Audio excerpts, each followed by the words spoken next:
Okay, so a rising tide. The recap. You know, the funny thing is, because you're becoming divers, you will get to see sharks in your lifetime, and the first time you see one underwater, you're going to be amazed at your reaction. You're going to be like, wow. Graham and I had been out of town for quite some time, and I felt anxious to get back into the swing of things and really help out where I could and get to know the kids a little bit better and just be the assistant scuba instructor that everybody needed me to be. Hey guys, how's it going? So you guys remember Klara? Unfortunately, right off the bat I was dealt with a task that more or less wasn't one of my strong suits. This one's out. If you can, I don't know where more would be, but if you can find more.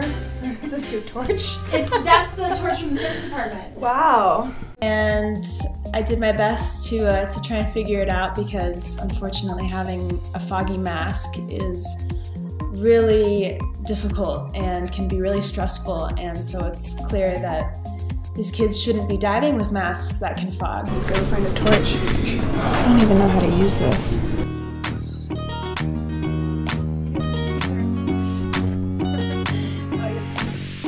Of course, the one task I get. And so here I go, running around the shop trying to appear confident and helpful, and I was flailing, to say the least. I don't think I even got it figured out that time around. It wasn't until the following episode.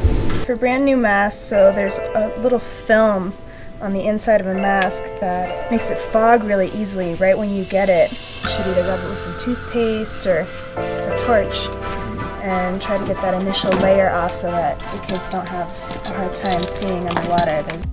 You know, by the good graces of God, I didn't melt anybody's mask. Alright, here we go. There goes nothing.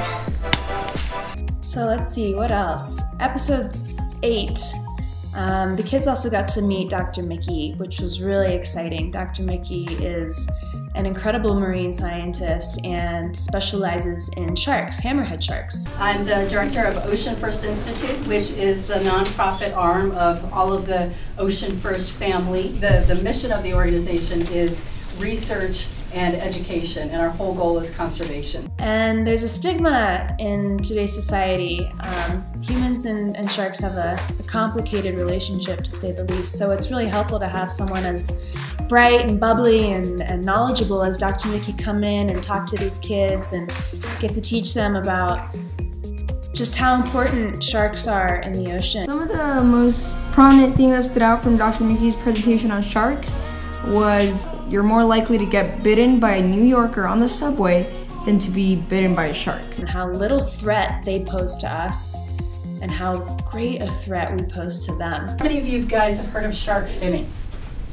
So why do sharks matter? Why do we care if, you know, we go to the ocean, there's fewer sharks? Isn't that a great thing for us? We don't have to worry about it, right? You're actually more likely to die getting popped in the head with a champagne cork than you are getting chomped to bits by a shark in the ocean. Anyway, it's really important to have somebody as inspirational as Mikki come and talk to these kids about something as important as shark conservation. It was really just the first time that we all were finally together, and I was just blown away by how well everybody was already doing. I'd missed 1 week and it seemed like I'd missed everything. We went under and we did mask clears and regulator retrievals, and everybody was nervous, sure, but they were determined. They're open water scuba certified at this point, but I remember thinking that it was going to be too much, that these kids might not be able to hack it, and I was proved wrong so quickly.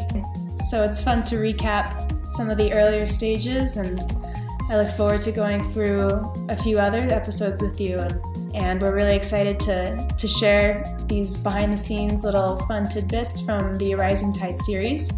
So make sure to go through and watch them all. Subscribe to our channel, and make sure to watch, because we're still pumping out content. We're not done, and we'll see you next time. many times I can say fog or defog.